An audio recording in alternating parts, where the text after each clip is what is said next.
안녕하세요. 부동산이 쉬운 사람들 부시맨입니다. 최근 몇 년간 발생하고 있는 이상기후는 이제 전 세계적인 현상인데요.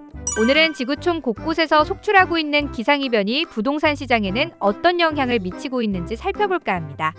2025년 올해 전 세계적인 기상이변 상황부터 살펴볼까요?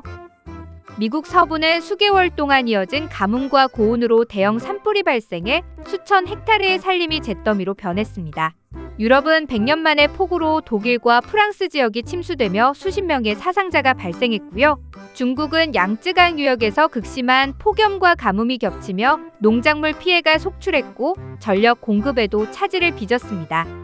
남미에서는 브라질 아마존 지역의 산불이 예년보다 2배 이상 증가하며 생태계 파괴가 가속화되고 있죠. 많은 기상 전문가들은 이제는 골든타임이 지나버렸다며 한탄하고 있는데요. 기상이변들이 부동산에는 어떤 영향을 주게 되는 걸까요?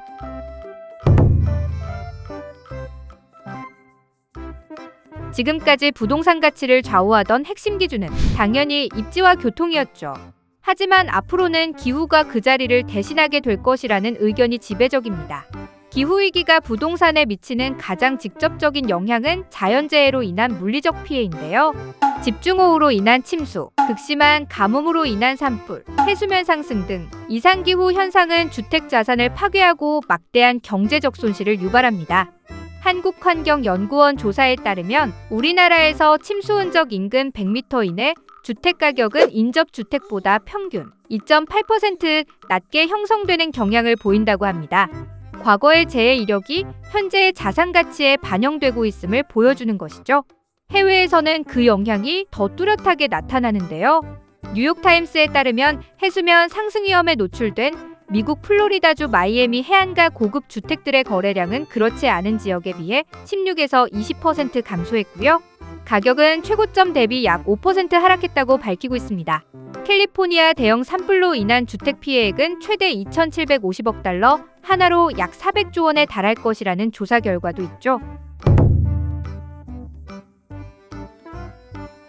기후위기는 단순히 물리적 피해에 그치지 않고 금융 시스템을 통해서도 주택시장에 연쇄적인 충격을 주고 있는데요.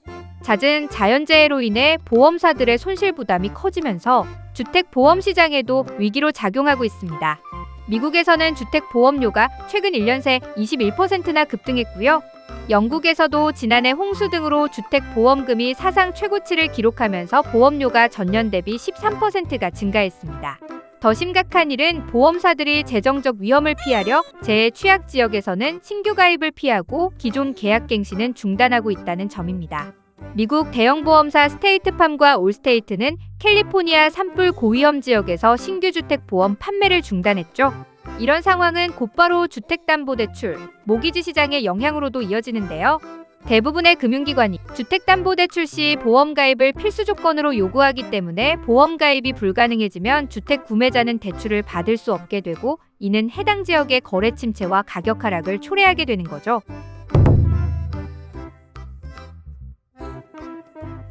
기후 리스크는 이제 투자자의 의사결정에도 중요한 기준으로 작용하고 있습니다. 자연재해 위험이 낮은 기후안전지역으로 이동하는 현상이 나타나고 있는 거죠. 미국 기후분석 기업 퍼스트스트릿은 향후 20년간 약 5,500만 명의 미국인이 기후위험을 피하기 위해 거주지를 옮길 것으로 내다보고 있습니다. 국내에서도 유사한 양상이 나타날 가능성이 큰데요. 2024년 KB금융지주 보고서에 따르면 온실가스가 현 추세로 증가하면 2050년까지 전국 부동산의 담보가치는 3.3% 감소할 것으로 예상하고 있고요. 강원도 12%, 충북 8.7% 등 비교적 자연재해에 취약한 비수도권 지역의 하락률이 서울 0.3%와 경기도 1.5%보다 훨씬 클 것으로 분석하고 있습니다. 세계에서는 기존에 의존하던 화석연료의 문제점이 부각되면서 에너지 효율이 높은 주택에 대한 수요 급증과 함께 기후 리스크에 대비할 수 있는 주거 환경도 큰 관심을 모으고 있습니다.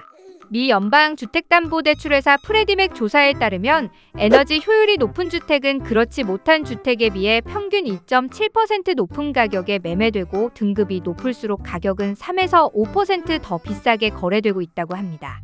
미국 부동산 플랫폼 레드핀은 이제 매물별로 폭염, 홍수, 산불 위험도를 점수화해서 정보를 제공하고 있고요. 이런 분위기는 관련 업계에 점차 확산되고 있다고 합니다.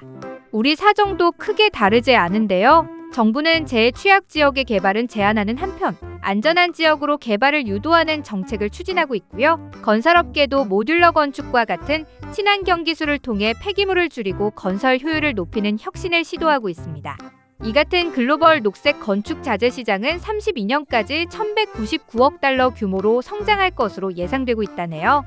앞으로는 단순히 살기 좋은 집이 아니라 살 수 있는 집, 지속 가능한 가치를 가진 집이 선택받는 시대가 도래하고 있는데요. 나부터 자연 환경을 지키고 아끼는 마음이 더욱 절실해지는 오늘의 주제였습니다. 시청해주셔서 감사합니다.